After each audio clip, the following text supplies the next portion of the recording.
All right, Dr. Josh Tolbert, followed by Wei Jia. Good morning, Commissioners. Morning. My name is Josh Tolbert. I'm a licensed professional engineer, and I've spent my career designing and evaluating power generation across many technologies. I'm here today as a technical professional and a Georgia ratepayer. Let me be clear at the outset. I really want Georgia Power to succeed and to grow. We need a strong utility to support reliability and economic growth in this state. Today, I am not speaking against Georgia Power. I am speaking for the ratepayer.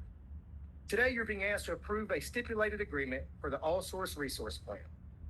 Moving from portfolio level to asset level certification is a step in the correct direction.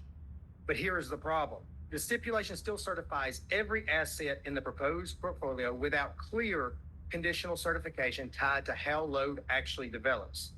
Once these assets are certified, construction costs are now recoverable from the ratepayers, even if the anticipated data center load does not materialize. Asset level certification can protect ratepayers, but only with clear, enforceable conditions governing when construction begins and how capital expenditure modifies as load develops. These conditions must be fully enforced and continued monitoring.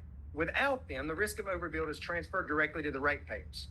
Now, I've heard repeated assurances today about incremental data center costs will not be passed on to the ratepayers, and I appreciate the commitment. But the Commission needs to understand what that actually means. We've talked about it a little bit today. That protection applies only to load that actually materializes. Any overbuild still places capital costs directly on ratepayers. This ties directly to the discussion of downward pressure on rates. Independent studies do show that data centers can place a downward pressure on rates by paying more than their incremental cost of service, and I agree with that conclusion. But that exists only when generation is right-sized for the actual load. Any meaningful overbuild could easily result in rate impacts several times larger than the projected $8.50 of downward pressure. I've heard today that Georgia Power has committed to these risks, and that's the first I've heard of that. But that is going to require tremendous oversight on your guys' behalf. I want Georgia to continue to attract major industry. The growth is good for our economy, but growth must come with guardrails to protect Georgia families. So my request is simple. If this agreement is approved, it should come with clear conditional certification language that ties construction timing and capital spending to actual load realization. Because without enforcement of these conditions, this stipulation does not sufficiently protect the ratepayer. Thank you.